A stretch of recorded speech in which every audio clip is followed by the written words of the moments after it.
Humus, Director of the County Executive's Office of Community Engagement and his District 7 representative. It's good to see so many familiar names from District 7 this evening.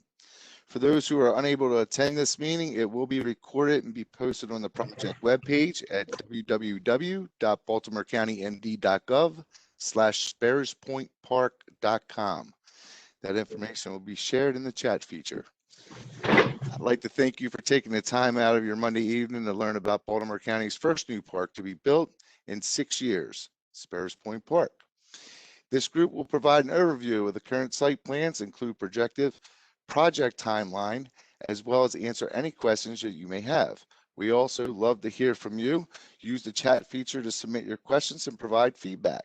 In case we do not get to your question tonight, please add your name and contact information along with your comment or question. Tonight, we are joined by Baltimore County Executive Johnny Olszewski Jr. and Councilman Todd Crandall, as well as a group of panelists who will discuss the project, highlights, and what a park of this magnitude will mean to Baltimore County, in particular District 7 residents, as well as those thousands of employees at Trade Point Atlantic.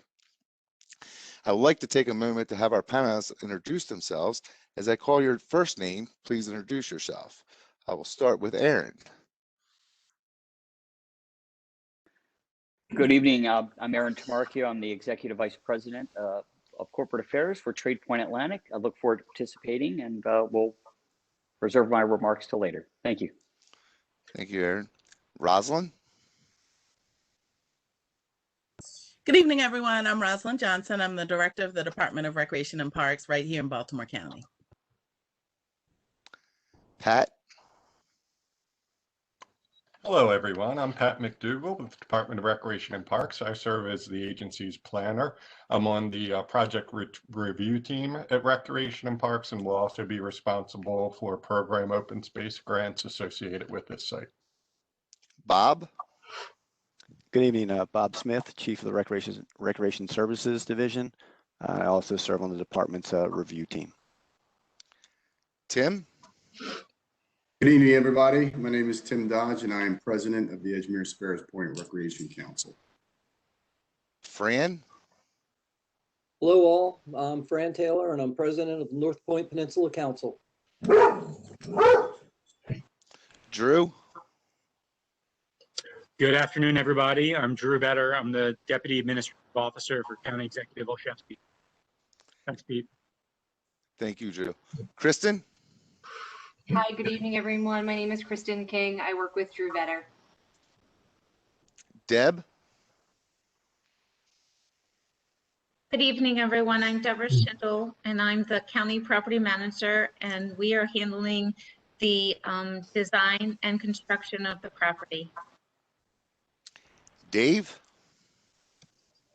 Good evening, everyone. My name is David Woodward. I'm the principal architect of Vans Woodward Studios. I'm the architect for the project.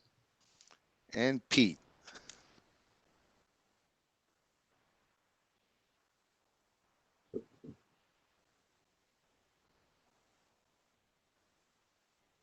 Pete, are you there?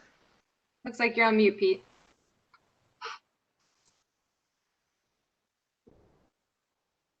Sorry, everybody. Good evening. This is Pete Haid. I'm the Environmental Vice President for Trade Point Atlantic. And I'm very pleased to be able to participate and help support this beautiful project. Thank you, Pete. I'll ask each of our panelists to share their thoughts with you in a few, but first we appreciate the Baltimore County Executive Johnny Olszewski Jr. that is here with us this evening. The County Executive has put his full support behind this project from its inception and is keeping his commitment to ensure access to quality parks for each county resident. Mr. County Executive, we would love to hear your thoughts on this park and what it would mean for the residents and Trade Point employees alike of Baltimore County. Mr. County Executive, the floor is yours. Thanks, Pete, and appreciate your moderating tonight. Good evening to everyone. It's great to be with you, including great community leaders like Tim and Fran and so many others who have joined tonight. You've got an all-star panel, so I will try to be somewhat brief tonight, but really just want to express my appreciation for you being here as we talk about the creation of a new park at Sparrows Point. We are excited to hear, to share the plans to date, but more importantly, to hear your thoughts. I'm excited about this project, not just as county executive, but as your neighbor. This is a place that I look forward to using with my family alongside yours, and it's a place where I hope to see my daughter get to play many games in the years ahead. Really, I want to thank members of the Baltimore County staff for being here, all of whom have introduced themselves. They'll be here to answer any questions you may have. I also thank both Councilman Crandall and Aaron Tamarchio of Trade Point Atlantic and the entire Trade Point team for their partnership on this work. We are so grateful that TPA is doing its part to strengthen our communities and partner with Baltimore County on this really important and exciting project. For those of you who don't know, just going back a little bit, almost immediately after I took office back in December of 2020, we worked directly with Trade Point Atlantic to support the redevelopment of Sparrows Point, which is, we're proud to say, bringing thousands of jobs back to our southeastern corner of Baltimore County. But we also worked with them to ensure we secured additional community benefits, including increased minority business requirements in the project, greater transparency for project labor agreements, and the donation of land to the county for both a new police and fire facility. And by engaging our communities and working with Trade Point, we took a good deal and we made it even better. And we're seeing the progress on site with jobs and investment all over our area. And we're seeing it again with the progress being made on this 22-acre property, which Pete said will be Sparrows Point's Park. Again, I'm thankful for their partnership and support. And I remain fully committed to protecting our green space and ensuring access to quality parks, because every county resident deserves to have green space and quality green space near where they live. I want you to know that this is your park. So tonight is about being here to listen to your ideas. It's about developing a plan in partnership with all of you. And so we look forward to working with you on this, but I'm excited that we have a great initial concept plan that includes a synthetic turf field, a sizable playground, a community center with a double court gym, 2 activity rooms, and a picnic area. As if that weren't enough, the park also plans to include a scenic walking path, the fishing pier, and an ADA accessible kayak launch. I think it's a really great way to showcase our waterfront and ensure that all of our residents can enjoy it for years to come. So thanks to Dave Woodward for your team for developing a concept. Right now, we're in the planning stages of this project. Phase 1, which includes the turf field, site prep, and utilities, would begin in late 2021. Phase 2 would begin sometime later and include all of the other amenities. It will take some time to complete the planning and design for the park, but in the meantime, we're here to help, and we look forward to working with you to create Sparrows Point Park. Together, I think we will come up with a project that we will all be proud of, and really wanted to say thank you again for being here tonight for this critical project and in this exciting moment in our town's history. So with that, I will turn things over to Councilman Todd Crandall for some additional. Thank you, Mr. County Executive. This is the culmination of a lot of work by a lot of people, and most of those people are represented here today on the call. Both community people, administration folks from Rec and Parks and EPS, and of course Trade Point Atlantic. This did not come about overnight. This was a long-standing effort for many years. I remember when I first got elected, probably, what are we looking at, 7 years ago, and Mr. Taylor's predecessor, in one of my first days in office, or maybe even as a candidate, said, we need a community center in Edgemere. We have 10,000 people on the peninsula with no community center. And then talking to the Rec and Parks leaders at the time, we need more field space. We got a lot of kids involved in a lot of things. And we had the advent of Trade Point Atlantic. And through some of those conversations, Trade Point Atlantic's investor ended up donating towards a turf field at Sparrows Point High School, which is a huge addition to the area. And now we're looking at, once everyone is able to see this concept plan, and I was briefed a month ago on it, that this just adds to the amenities of the area. And Johnny, as you said, it accentuates our waterfront, and it accentuates really everything that our community is about, which is having amenities where people can go and play and hike, enjoy the waterfront, I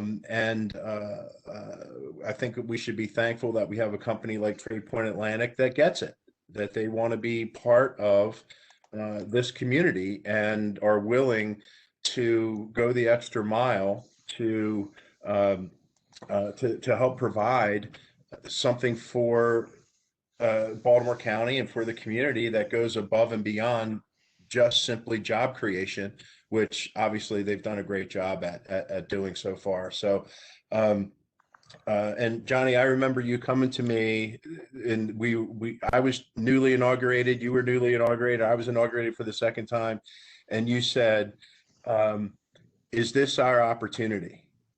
And I'm not going to go into the ins and outs of the actual language used in that discussion.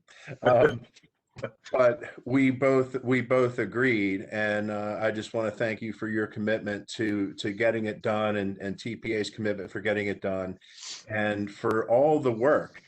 This has not been an easy process. As we might get into this evening, there are environmental concerns. There are concerns about the critical area aspect of the property, and a lot had to go into getting to the place where we are now, which is a concept plan, which is truly exciting. And then Johnny, as I told Ms. Johnson before you got on the call, let's get this thing moving, get it towards the council. I'll advocate to the members, and we'll get this thing approved, whatever the council needs to do to make it happen. This is a very exciting time, and I'm hoping that the community appreciates the concept plan as I do for what it is now. So I want to thank everybody for their efforts so far. Thank you, Mr. County Executive and Councilman Crandall, for your excitement around this project and for taking the time to be with us this evening. I know that both of you might have to drop off the call, but you're welcome to stay as long as you can. Next up, we'll gather a group of stakeholders who will speak to this project from each of their perspectives. We'll start off with Aaron Tamarchio of Trade Point Atlantic, who is going to explain why donating this land for recreational use means so much. Thank you, Pete. Appreciate it. And County Executive and Councilman, great to see you on here. And to the community, 7 years ago, I stood before you to explain what we were trying to do, the vision at Trade Point Atlantic, and what that vision could entail. And also spent time listening to you on what you would like to see happen in the redevelopment of Sparrows Point. And one of the elements that stood out very clear was the opportunity for the community to re-engage in Sparrows Point, to be part of it again, and to do so in a way that was fulfilling to the community, both from a recreation and a park standpoint, and also to gain access back to the waterfront of the beautiful Sparrows Point Peninsula. And when we worked together with the county executive and his team and the councilman to identify an opportunity, we saw that this particular site that we'll talk about was a perfect opportunity to provide that type of access and really a great space adjacent to the community. And we, Trade Point Atlantic, are very excited to be a part of this. And as I stood before you 7 years ago and committed that we were a long-term partner, I stand before you again today to commit to double down on that statement, that we are going to be a long-term partner, and that tonight what we discuss and what we listen to is just a beginning. We will continue to commit ourselves to the community in many different ways, but specifically to this project in working with the county executive and the councilman to engage our tenants to support the ongoing development opportunities and enrichment opportunities for this park. This will be a park for the community, but it'll also be a showpiece for our tenants and for Trade Point Atlantic itself. And we look forward to hearing from you. And again, we are here for the long haul, and I'll leave it at that. And happy to answer any questions folks might have. Thank you. Thank you for your partnership on this project, Aaron. Next, we will hear from Director Rosalind Johnson. Rosalind is going to walk through the current site plan proposal, project timing, phasing, and costs. She will also reveal what the top 3 most suggested design elements from you are to date. Thank you, Pete. Good evening, everyone. we are excited to be here today to kind of unveil what we have in draft plans so far and what we've come up with. This is our department's mission statement. Of course, we're responsible for providing quality recreation and leisure opportunities to everyone in Baltimore County.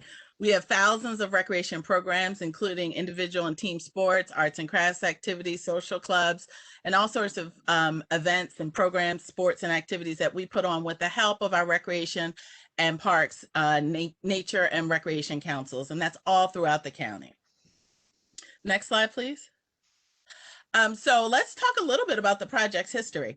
Well, first, in December 2018, there was a unanimous county council approval for the $78 million Trade Point Atlantic Infrastructure Assistance, which included land dedicated for public recreation use.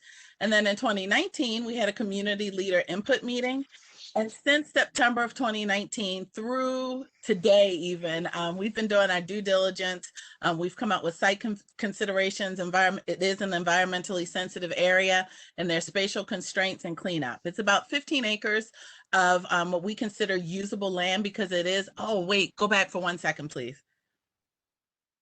Okay, because it is in the Chesapeake Bay critical area zone, and so that puts some constraints on the ability for us to be super creative because there's certain guidelines that we have to follow because of one of the pieces that makes this project so unique is probably one of the best, and that's it's along the waterfront and you can actually see the water. But that also is kind of a double-edged sword because we have to be extremely careful and we have to be able to protect the environment. So without further ado, I feel like we need a drum roll before we go to the current site concept plan. So here's what we're looking at.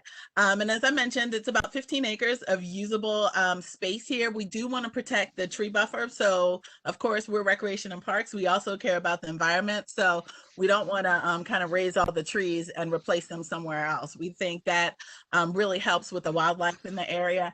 And from a lot of your feedback, we've also heard that you value the wildlife in the area as well. And we've had some great ideas such as osprey nests, which are huge because the osprey are coming back, as well as the eagles that are in the trees here. So that's something we want to make sure that we preserve. So this you will see is the whole entire concept.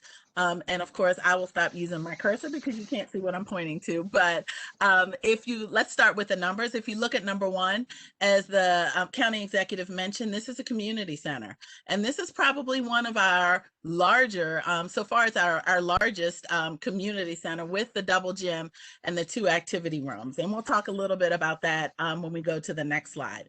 And then if we look at number two is a lighted synthetic turf field. And so right now we're planning to have LED lights at this location, which is very important because it cuts down on noise pollution. It cuts down on light pollution so that when you're driving by or anyone who's in the neighborhood, it won't be a disturbance. It also won't disturb the wildlife as much because LED lights are somewhat concentrated on the area that we're trying to light up.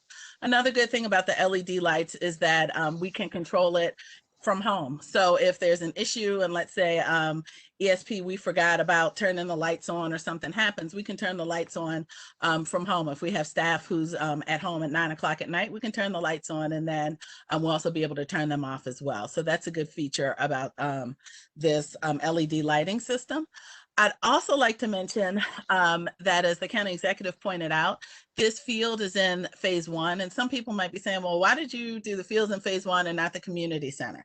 Well, one amazing thing about ESP, the Edgemere Sparrows Point Recreation Council, is that for field hockey, there are 120 young ladies registered. And then for football, there are 125. Registered. So that speaks to the quality and the number of young ladies who are involved in sports. I know the county executive talked about his daughter being involved in sports, but that's really a plus. And in this area too, the high school and the middle school actually share the same fields. So they're negative fields in the Sparrows Point community. So it's very important for us to try and up the number of fields that our recreation programs have to use. And then if we look at number 3, there are 2 number 3s. If you notice, it's between the building and the field, and then between the kayak launch and the field. And those areas are what we call kind of warm-up areas or gathering areas that we've been able to add in.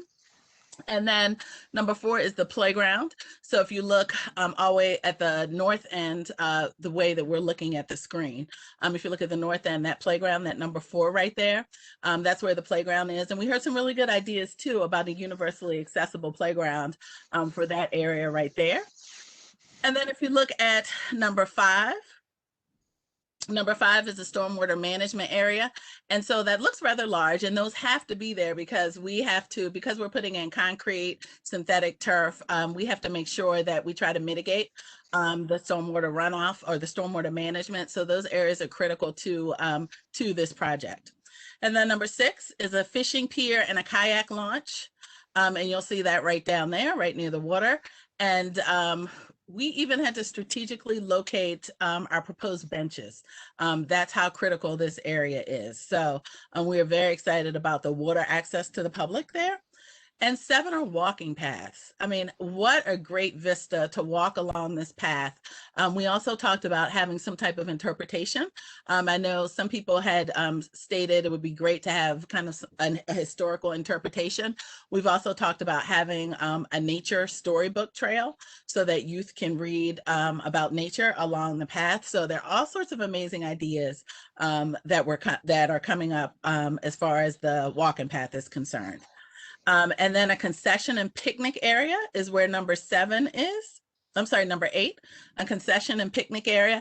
And this will be a revenue stream for the Rec Council. So we tentatively have a very exciting concession area for the Recreation Council to be able to utilize. And I'm sure some parents have a hard time figuring out where the concession stand is. You kind of look for the line and that's where it is. But we have some LED features that will also be on the building that will kind of share and as well as some wow factors as far as the design is concerned, where it will be very evident where the concession stand is.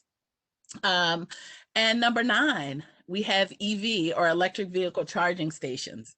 Very interesting with electric vehicles. As many of you can hopefully by now guess, electric vehicles are kind of here to stay. And we need to be able to charge them. If anyone has a Tesla, I don't, but when you're driving, you're always looking for a place to charge your vehicle. But this is kind of the way of the future. And all of the economists and futurists pretty much predict that we'll be sharing vehicles with our neighbors pretty soon because you can schedule your vehicle and it'll be an autonomous vehicle. So we are very forward thinking as far as this is concerned, as well as the carbon emissions and worrying about the environment and being more user-friendly as far as the environment is concerned. And then number 10 is a solar panel array. So we are designing this right now, all of our design team, they're designing it to platinum standards, which is the highest standard that you can currently have for a LEED building. So we'll design it to the standards. And when you design to the standards, you don't get your points until the building actually opens and they can see how it's operated. But how amazing is it for us to have something along the water with an amazing view shed that's designed to platinum standards. So that is the current site concept plan. And right now, I'll go forward in a second, but right now, everything kind of to the right of the field is phase 1, with the exception of those 2 lower parking lots, that's phase 1. And then everything from the building to the left is phase 2, including that larger parking lot. But we'll talk about that a lot more in the next 2 slides. So next slide, please. And here is the facility. So we have a double gymnasium, which is huge for us because we don't have many locations that have a double gymnasium. And so what that means is that we can actually have 2 games going on at the same time or 1 main game. And we will have dividers. And so we can even divide the room up into 4 different sections. So you could have a Zumba class going on. You could have an aerobics class going on. You could have 2 other types of activities. You could have bingo going on and you could have something else going on another quarter, or you could have bingo, Zumba, and then a basketball game, a full court basketball game. So we're excited about those dividers that are going to be in there as well.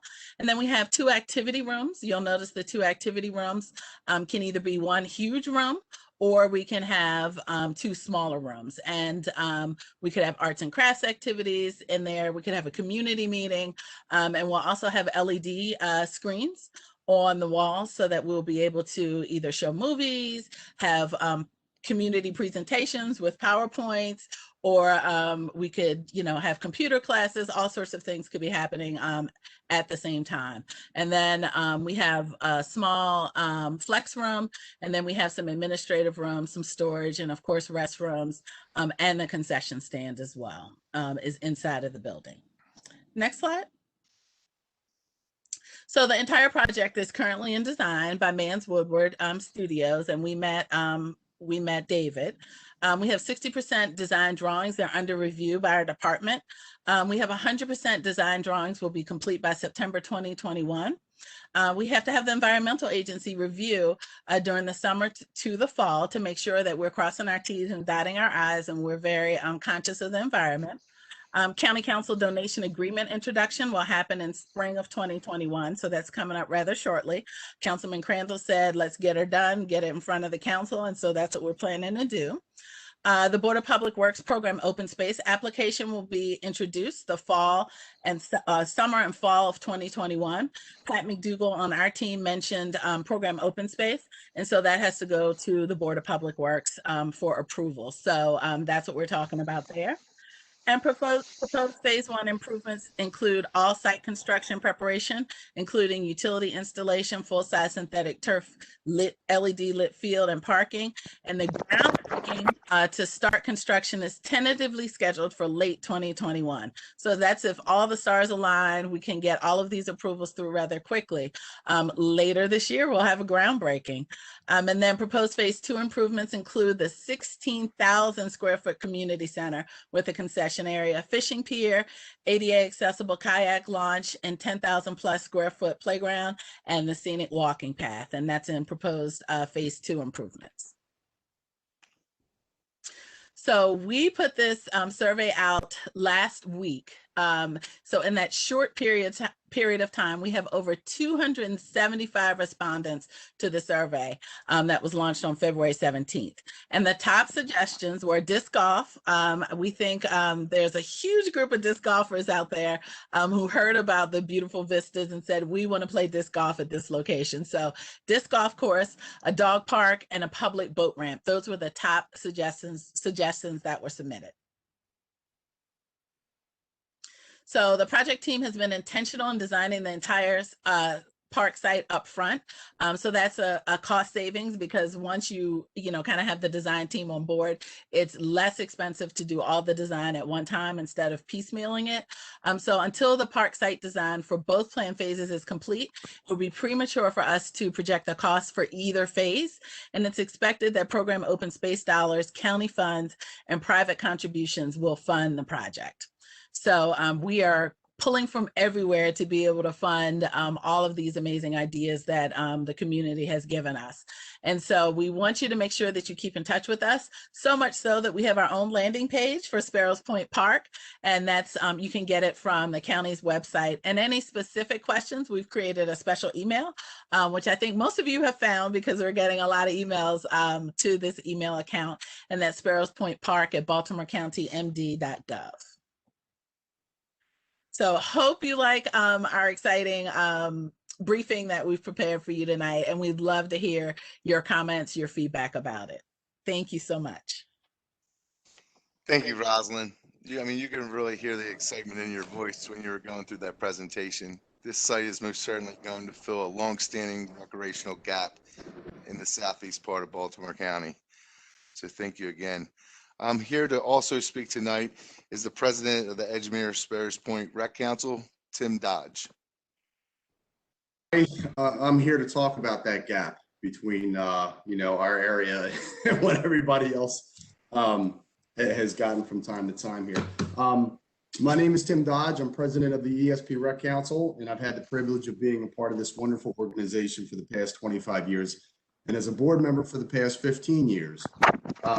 Thank you so much for giving me the opportunity to speak on behalf of the many volunteers, past and present, who have put forth so much effort to provide great opportunities for the kids of our communities. I'm just going to take a few minutes and just kind of explain where ESP Rec Council stands on this, and I'll give the big surprise away. We are ecstatic about this project, and I'm just going to give some details why, and try to explain, where we're coming from, where our perspective is, and the challenges that we face, day-to-day operations in our programs. So, next slide. So our goal is this: to offer leadership in coordinating active programs for the maximum benefit of citizens of our communities. We've been doing this for 70 years, and what we try to do year to year is continually raise the bar. We want parents to get the most for their money, and the kids to get the most of their experiences when they sign up for rec programs, whether they're athletic or non-athletic. Next slide. So parents who have had kids in rec programs, they understand this. The importance of having strong rec programs in a community. It really helps our kids to build social and emotional skills, improve physical fitness and cardiovascular endurance, reduce stress, which I think we all could use right now, learn how to handle adversity, in practices and games and in good times and challenges, and learn how to work through them. Just your general work ethic, coming to practice, giving 100%, putting forth what's best for the team, being a part of something bigger than themselves, understanding that they're just as valuable as everybody on that team and everybody's working together for one common goal. Developing self-esteem and self-confidence, that's extremely important. And, through little victories day to day, either it's practices or games, these are the things that help push our kids forward. Grow empathy and compassion. Again, just these basic life skills that everybody has a hand in teaching our kids in the communities. Understanding that we're all not the same, and that, if someone's down, we need to pick them up. And that's important, again, for that common goal. And finally, and I can talk, and I can attest to this, being from Dundalk and living in Sparrows Point, building lasting friendships. I mean, if you ever come into our community, everybody knows everybody. And the way we know everybody is because we've all played soccer, or football, or baseball. We all grew up playing sports together. And through our own rec councils, even against each other. I was a Bear Creek kid, but I played against all the ESP kids, and those friendships last today. And that's a common bond that I don't think many communities outside our own share. So to me, that's very special for the Southeast area communities. So next slide.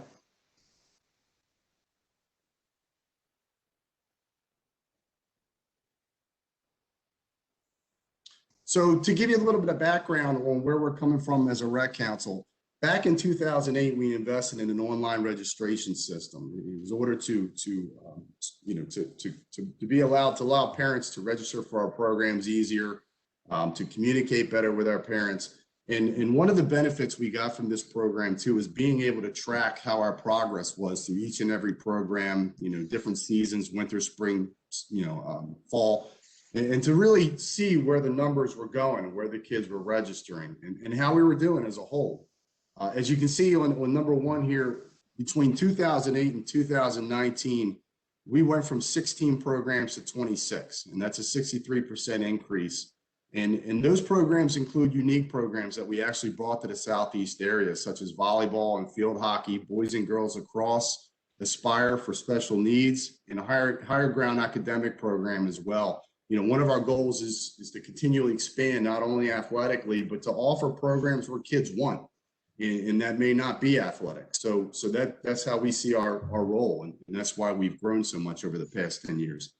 The numbers, they speak for themselves. Between that same era, 08 and 19, we went from 1,400 registrants in 2008 to 2,700 registrants in 2019. That's an 84% increase.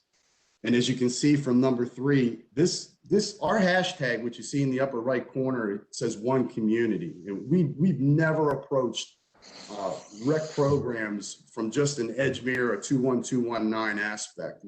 We want to reach out to all the Southeast area communities. We want to serve parents and give them the opportunity and their kids to participate in programs that they want.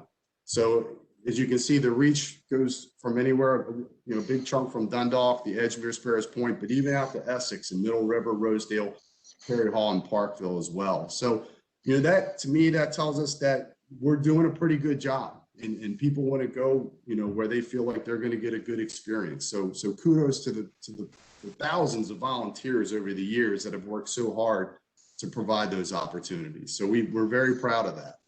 And then that last notes at the bottom there, and I think Rosalind alluded to it, and maybe even Councilman Crandall, there's been no increase in terms of accessibility to indoor and outdoor field space. So, you know, this has certainly made our jobs a little challenging, you know, in that aspect. So let's go to the next slide and we'll talk a little bit about those logistical challenges. And in doing so, we can see, number one, anybody who lives in the Edgemere area knows after it rains, you're off the fields for a good week. You know, so we have fairly swampy fields at our local elementary schools. They are wonderful fields to play on when they're dry, but you know, outside right now, that's going to put us behind a little bit. So those fields can be tough to manage. As much as we appreciate and have worked really well with our local schools, and they've been extremely cooperative in giving us the opportunities to use their facilities, there's also challenges in that. And we're kind of facing one right now with the school system's permit system down. You know, we're kind of at their mercy, and we're not sure if we're going to be able to start on time for our spring sports or not. We'll be patient, and we understand the difficulties in that. But again, just another logistical challenge that we're facing. Crowding on current field spaces. You know, we have multiple fields in this community where we'll have a lacrosse field lined in the right field of a baseball diamond. And so, you know, we want to make sure that both programs are having access to fields, but we certainly can't play at the same time. Loss of field time due to lack of lighting. You know, so again, in late fall and early spring, we need lights. You know, we can't get out there at normal times because it gets too dark. It's dark early. And it makes it challenging for us. I know there was some time ago where our football program brought temporary lighting in just so their kids could get extra practice time. Inadequate indoor space. This really becomes an issue in the winter for our winter programs between your basketball and indoor soccer and dance and cheerleading. We have two small gyms, and I would call Sparrows Point High School a medium-sized gym. You know, and a lot of times there's equipment pushed up against the wall in those gyms as well. And anybody who's practiced at some of these facilities know the floor is extremely slippery at times. So, you know, these are kind of things a little bit out of our control, but you know, these are issues we've dealt with for a long time. And then finally, if you're a parent, you've had multiple kids in our programs, you've had that dreaded night where you're dropping one kid off in Edgemere and taking the other one over to Dundalk Community College. I still call it DCC. But you're taking them over to the community college, and that's quite the trip. And you're really trying to manage that, and then you got to go pick them up 2 hours later. So again, a lot of challenges that we've faced, you know, over the past 10 years. Next slide.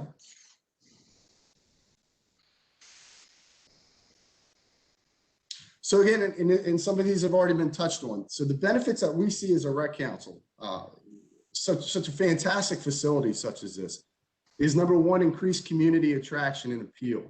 And I've been around long enough to hear the comments from people not from our community who come down and play at Sparrows Point High School right on that turf field with a view of the water right in sight. And they're down there for a tournament, and we get nothing but compliments about the community and the area itself and how much people enjoy coming down here to play. Right on the water, this park is gonna be the same factor there. It's just gonna add to that type of community attraction and appeal. And one more note on that, I can personally attest to several families that I've known who have looked to move, and instead of maybe moving up into the Harford County area, they chose to move into the Edgemere and stay in the Southeast area. And that's a big deal. That's a big deal to all of us.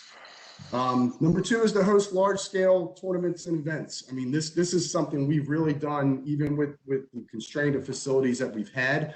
We love bringing people from the outside, especially for number three as well. Not only is it financially beneficial to the ESP Rec Council, but to our local businesses as well. And through some of the few that I've spoken to about this project, they're ecstatic. First question from them is, when is it getting started? You know, and so we're really looking forward to expanding that capacity and reaching that potential in terms of hosting larger scale tournaments.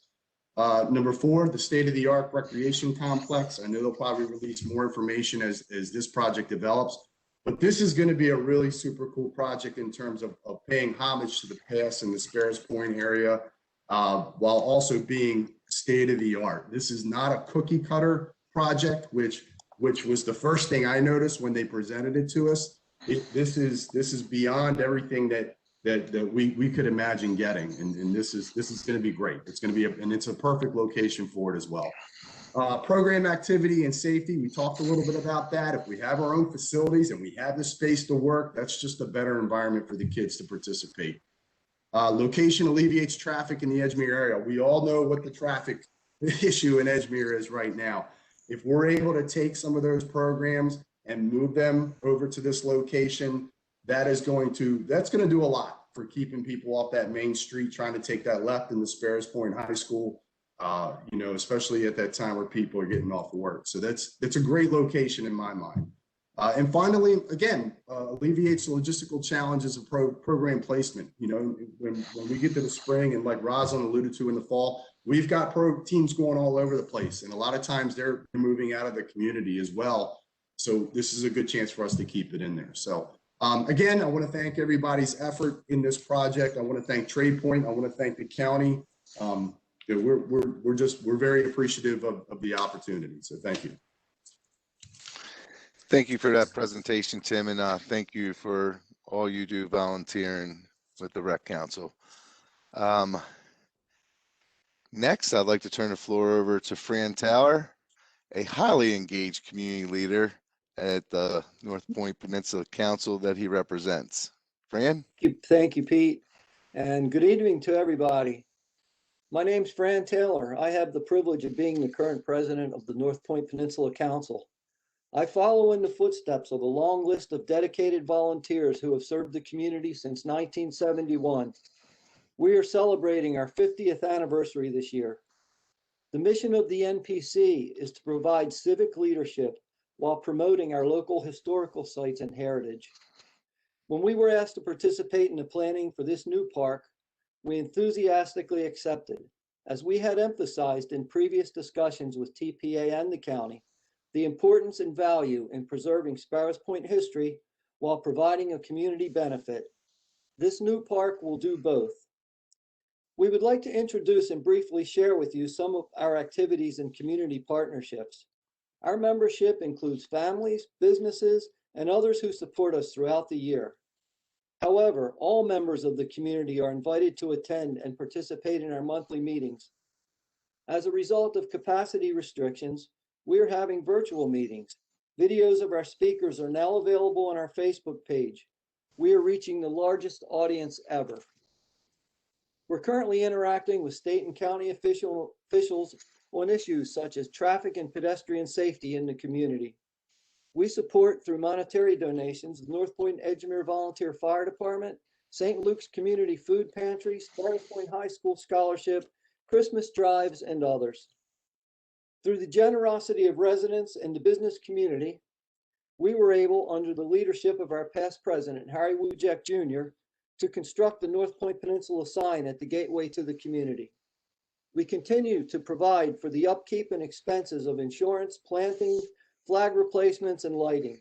Volunteers help with landscaping and lawn maintenance. One event we host in its 5th year of existence is our Black Friday hike, where walkers follow in the footsteps of the 1814 British invaders along the unfinished off-road trail paralleling the Star-Spangled Banner National Historic Trail in North Point State Park. We sponsor community dumpster days and the Edgemere Green Society, which was founded by several young residents to clean our local roadways of discarded trash and debris. Volunteers of all ages have participated in past cleanups, and we are planning, under the leadership of the new chair, additional cleanups in 2021. Until the disruptions of COVID, we hosted an annual visit to Hart Miller Island for community members and guests. These guided tours were led by staff from the Maryland Port Administration and the Maryland Environmental Service. Hundreds of folks have joined us as we watch these eroding islands transform from a dredge material disposal site to a beautiful state park. Tours will resume when activities return to normal. A new nonprofit group, the Friends of Hart Miller Island State Park, will provide guidance and partner with DNR in planning activities and providing public access to the island. Next slide. With regard to our Sparrows Point Park being discussed tonight, We are very excited that our suggestion for a canoe kayak launch was included on the site. Starting at this location, paddlers of all levels can experience from a 1.5 mile paddle to the Veterans Memorial Park Beach in Fort Howard to a 10-mile paddle around the peninsula, ending at the Edgemere Senior Center. We are working to have another accessible launch installed. Along the way, paddlers will have access to additional parks, beaches, restaurants, and other dedicated destinations. Overnight seasonal camping on HMI will be another option. In addition, community members have asked that a heritage center be located at TPA. This is happening with potential displays of artifacts from Native American and early settlers of the Sparrows Point Peninsula, the town of Sparrows Point, and the Bethlehem Steel Plant. Lastly, residents across Jones Creek ask that their tree-lined views of the property be left intact. They are being preserved. We are 3 for 3 in our request and consider this a great win for the community. Thanks to the Olszewski administration, Baltimore County staff, and TPA for their dedicated hard work to date, and we look forward to a continued collaborative partnership. Additional information about the North Point Council is available on our Facebook page. And thank you all again for having us. Thank you for your support, Fran. Well, this is the part of the evening where we would like to hear from you, and we have received some questions that have come in. So we're going to jump into that right now. And the first question we have, I will direct to Director Rosalind Johnson. It's from Alex. Her question is regarding the playground plans. Will it be accessible for children with adaptive equipment or different needs? Excellent question. So I believe the question is, will it be universally will be a universally accessible playground? And so we have not designed the playground yet. We are here waiting to hear from the community, and it will be accessible, universally accessible, something we'll have to look at. But I certainly view that as a great suggestion and great idea for us to be able to implement. And I do want to give kudos. There's one person we didn't really mention, and she's kind of been the conductress, if you will, for this project, and that's Kristen King. And Kristen, along with the whole entire team that everyone's already thanked, but I'd like to give a special shout out and special thanks to Kristen, who has been working diligently behind the scenes, coordinating every single thing, and coordinating with everyone. So Kristen, I just wanted to give you a huge shout out and thank you for all your hard work on this project. Thank you, Rosalind. You're welcome. Thank you, Rosalind, and thank you, Kristen, for your hard work. The second question we received is, and any one of you feel free to take a stab at this one, what happened to the historical larger piece of land that was originally promised?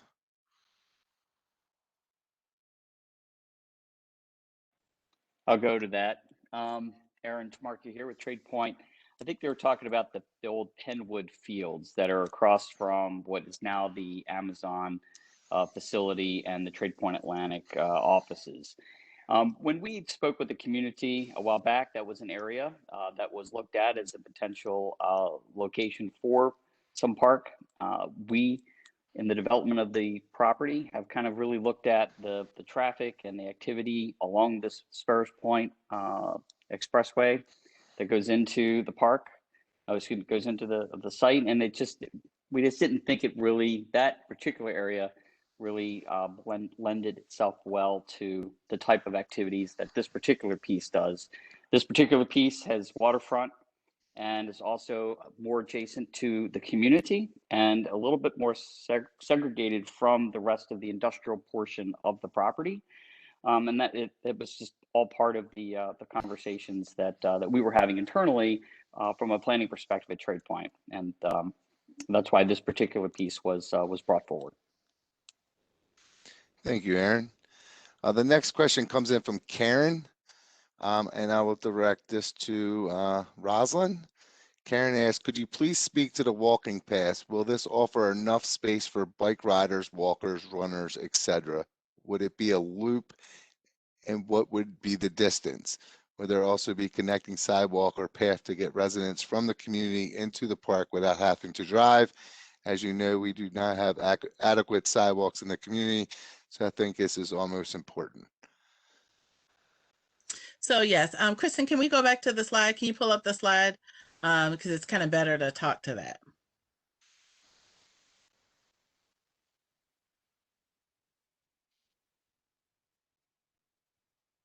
Okay, so if you look, so it is a loop. It is a manageable loop. We don't know the distance just yet because, as I mentioned, this is in Chesapeake Bay critical area. So we have to look at every inch, centimeter, speck of asphalt that we put in at this location.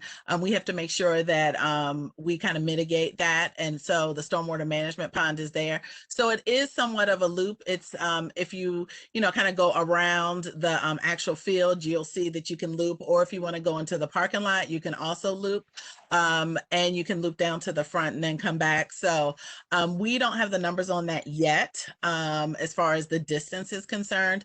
And then the width of it, when you're looking at bikers, runners, walkers, you're talking about a really wide width there as far as that's concerned. And you think of maybe kind of a honey go as far as that width is concerned.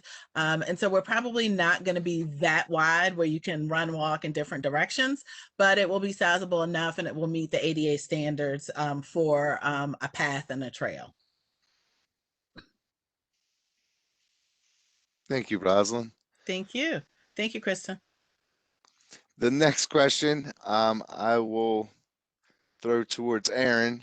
He might pass this one off, I'm not sure, but they appreciate Trade Point Atlantic's donation of the usage of land, but they thought that it was a requirement to donate a certain size property to the community for use due to the tax benefits that were received. Can you explain what was required so I can understand? Thanks. Sure. I think this was a conversation that we had with the county executive when we were working through the agreement to provide the infrastructure support to Trade Point Atlantic. And this was something that was mutually agreed upon. And we think that this was also a mutual benefit for the community as well. So we will continue to work with the county on further enhancing the property that's there through the additional partnerships with our tenants. So this is a great outcome, I think, for everyone, and a wonderful story on how Sparrows Point went from a steel mill to a facility that's producing jobs and investment, and also a community recreational component as well. And this is I think a fantastic outcome. I'm very excited about it, and I look forward to the future. And Pete, if I could just chime in as well, the agreement for the infrastructure was actually struck prior to my election and swearing in. I believe there may have been 1 week or two before the council's final vote on the final adoption of that agreement. And so actually that agreement had been hashed out, and it did not originally include this parcel of land or this project. I mentioned this and a few other changes that Aaron and Trade Point agreed to subsequent to the agreement, because I came back to the table and I said, can we do a little bit more?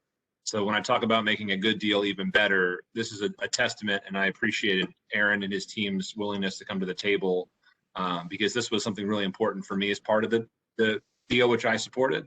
And I know Councilman Crandall also was very supportive of that effort. So it was not actually included in the actual deal, but Trade Point agreed to prior to the finalization of the agreement that was already in process to add the additional MBE requirements, the greater transparency on the labor agreements, as well as this parcel. So I want to just commend them for coming to the table and working with us on that. Thank you, sir. This next question is from Matt, and I'll direct this to Dave. Has the county explored options to make the park reachable by foot or bicycle? I think Kristen or Rosalind actually may be better to answer this question. Pat, I've seen Pat McDougall's hand up. Okay, so quite a while back now, getting ready to update it, was the East County Bicycle and Pedestrian Plan. And one of the recommendations for that is actually a bike lane along Wharf Road. That's outside of this project, but we would certainly welcome tie-in. One of the aspects of this particular project is to have plentiful bicycle racks at the site. So we're accommodating bicycle access, and we certainly hope that that will evolve and develop, and that we'll be able to tie this together better to a bike network in the future. Thank you, Pat. Sure. This next question comes from Sparrows Point, North Point Historical Society. They would like to know if there is the possibility of having a heritage area and heritage center. Who would like to take a stab at that one? Sure. So one of the things that we are looking at doing is having interpretation inside of the community center. As I mentioned earlier, this is everything. It may appear as though things aren't crunched into this site, but we have maximized our usage of this site. So putting another structure or building would create a challenge as far as and I hate to keep saying it, you guys are going to memorize it by the end of this meeting, but the Chesapeake Bay critical area.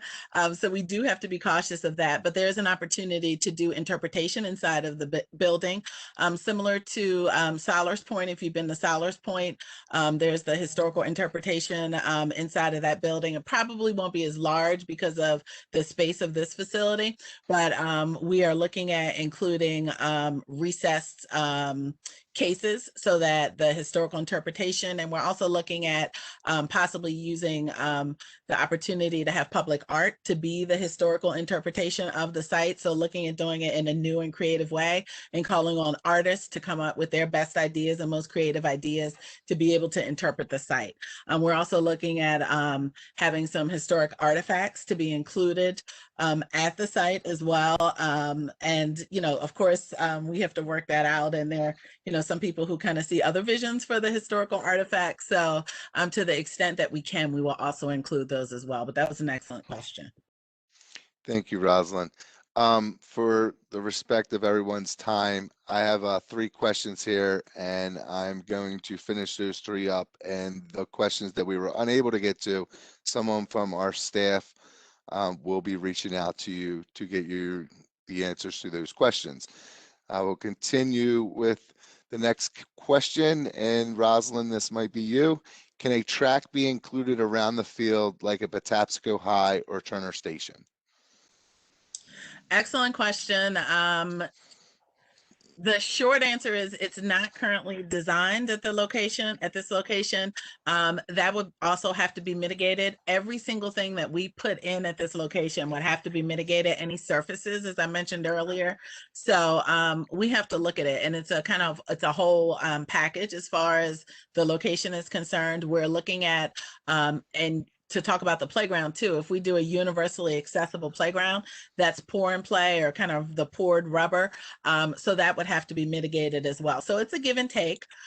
It's certainly something we could look at, but that will require more space, which means we're going to get rid of some of the grassy area. So we would have to talk with Dave and his team to see if it can actually fit. And I did want to circle back for the other question about the walking trail and the path. It's looking like our intent, and I'll say we have to get all of this approved, and we're not there yet, would be to have it an 8-foot wide walking path. Now, whether or not we can make that is a different story, but that would be our intent. Thank you. Thank you, Rosalind. The next question are, what are the steps that have been taken to ensure the environmental cleanup that was necessary has happened? What has this new piece been used for? I knew the history of the first piece, but I don't know anything about this piece, and I will direct that towards Pete. Thank you for the question. That's a great question. And also, before I even get started, though, I did want to compliment Dave Woodward on the conceptual layout of this park on this parcel here in particular. The layout itself really optimizes the use and enjoyment of the parcel while, and this is important, respecting the environmentally sensitive areas on the parcel. It is a beautiful parcel, and it's kind of segregated and separate from the historic steel. And that goes back to a question I was asked earlier, why this parcel, we look at the records, we look at the history of the site on this parcel here, and it was actually a golf course at one point. There was a rail spur on site, but there was never any heavy steel manufacturing industrial processes on site. So it doesn't have the same challenges that some other areas further into Sparrows Point would have. That said, we've just finished up with the phase 2 report that assesses the conditions at the site. Two things I would say, and first is we defer to the United States EPA and to the MDE, but I would also say that there's nothing on this site that would preclude us from redeveloping and developing this site and bringing it to its fullest and most enjoyable use. There is the rail spar area does have some slag on their area there, and the slag is actually an excellent fill, but you don't want to play soccer on it. So part of the solution would be the development itself. We anticipate the development of the site would be basically acting as an engineering cap for the area itself. So the short answer is that the site itself does not have a heavy industrial history. The phase 2 shows that it is eminently developable and a good candidate for this use. We look forward to the development of the site to add to the enjoyment and to resolve any issues that may be out there. The next step, not to prolong, I know that it's getting late, not to prolong the process, the phase 2 has been submitted not just to the county, but the phase 2 investigation report has been submitted to the state and to the United States EPA. They'll review that report, and our next step will be to submit a response and development work plan to the EPA and the MDE that illustrates the plans of this park, coupled with the site conditions that we've identified. And they will, again, they're very thorough agencies. I put a lot of faith in their reviews, and that would be the next step. And thank you for the question. Thank you, Pete. And the last question for this evening that I will have here, will the 7 unused acres be an option in the future for more rec fields if needed? Who would like to take a stab at that? I will. So actually, no, I feel pretty confident in saying that there are a couple of issues. Again, let's all say it together, the Chesapeake Bay critical area. But there's nature there and there's wildlife there. And we think that's one of the aspects that makes this property so nice. So when we talk about expansion, I think we would look at other locations. As a Recreation and Parks Department, we certainly don't advocate getting rid of all of the trees or, chopping down the trees. But that's something we'd have to look at. But that would not be our first go-to option because I think one of the pieces along the Chesapeake Bay would be the nature and the wildlife. And so the fact that we have a great wildlife, component already here, and that has been here for years and decades, that's something that we wouldn't necessarily want to disturb. Because of the critical area too, there's certain limitations on how close we could even get and whether or not we'd even be able to fit another field in at this location. So there are some mitigating factors that we'd have to look at. Just the fact that the osprey are coming back and we have eagles in this location, it's certainly something that we would want to preserve for years to come. Thank you, Rosalind.